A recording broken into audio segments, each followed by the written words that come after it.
Baik, bismillahirrahmanirrahim. Assalamualaikum warahmatullahi wabarakatuh. Alhamdulillahilladzi qad akhraja nata'ijal fikri li-arbabil hija wa hadza anhum min sama'il aqli kullah hijabin min sahabil jahli.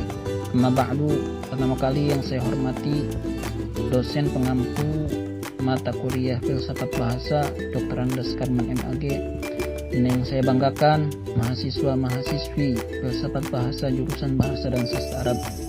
Puji syukur marilah kita panjatkan kehadirat Allah Subhanahu wa taala, zat yang berkuasa memunculkan sebuah pemikiran yang tajam dan logis bagi orang-orang yang berwawasan luas. Salawat beserta salam semoga tercurahkan kepada baginda Nabi selaku hakim tertinggi, pengkikis habis segala macam kezaliman, yakni Nabi besar Muhammad sallallahu alaihi wasallam. Tak lupa pula kepada keluarga dan para sahabatnya, tabi'in dan tabi'atnya, sampai kepada kita sang umatnya yang patuh dan setia hingga titik darah penghabisan. Di sini saya selaku moderator, terlebih dahulu izinkanlah saya untuk memperkenalkan personil dari kelompok Satu Filsafat Bahasa. Yang pertama, saya sendiri, Oci Asirudin, selaku moderator dan pemateri. Yang kedua adalah Siti Kurniawati, selaku pemateri. Dan yang terakhir adalah Neng Nur Hayati, selaku pemateri. Nah, pada kesempatan kali ini, insya Allah kami akan memaparkan sekelumit. Pertama tentang definisi filsafat bahasa, dan yang kedua tentang objek kajian filsafat bahasa itu sendiri. Nah, langsung saja kita memasuki pada pemateri pertama yang insya Allah akan menjelaskan definisi dari filsafat bahasa itu sendiri. Baik, selanjutnya yaitu definisi filsafat bahasa. Nah, telah lazim bahwa filsafat dan bahasa merupakan dua buah entitas yang tidak bisa dipisahkan.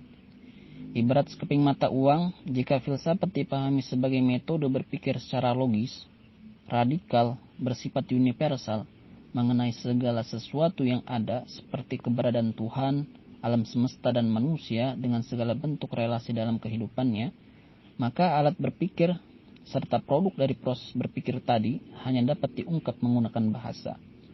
Nah, hal ini ditegaskan juga oleh Kailan bahwa filsafat merupakan aktivitas manusia yang berpangkal pada alat pikiran manusia untuk menemukan kearifan dalam kehidupannya, terutama dalam mencari dan menemukan hakikat realitas dari segala sesuatu, kemudian menemukan hubungan yang sangat erat dengan bahasa itu sendiri.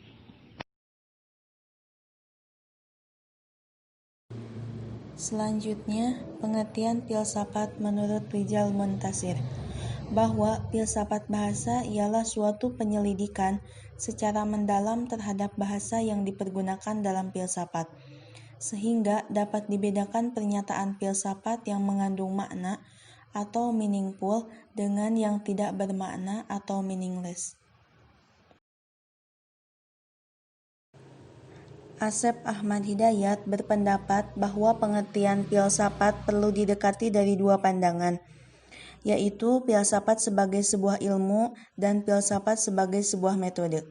Oleh karena itu, pengertian filsafat bahasa bisa didekati dari dua pandangan. Jika pengertian filsafat bahasa dilihat dari sebuah ilmu, maka filsafat bahasa adalah kumpulan hasil perkiraan para filosof mengenai hakikat bahasa yang disusun secara sistematis untuk dipelajari dengan menggunakan metode tertentu. Sedangkan jika diartikan sebagai sebuah metode berpikir, ia bisa diartikan sebagai metode berpikir secara mendalam, logis dan universal mengenai hakikat bahasa tersebut. Objek kajian filsafat bahasa. Dalam Kamus Besar Bahasa Indonesia, kata objek mengandung 5 pengertian, yaitu 1. Hal, perkara, atau orang yang menjadi pokok pembicaraan. 2. Benda, hal, dan sebagainya yang dijadikan sasaran untuk diteliti atau diperhatikan. 3. Pelengkap dalam kalimat. 4. hal atau benda yang menjadi sasaran usaha sambilan, dan 5. Bayangan dari suatu sistem lensa. Rizal Muntashir menyebutkan bahwa objek material filsafat bahasa ialah bahasa kefilsafatan atau bahasa yang dipergunakan dalam filsafat.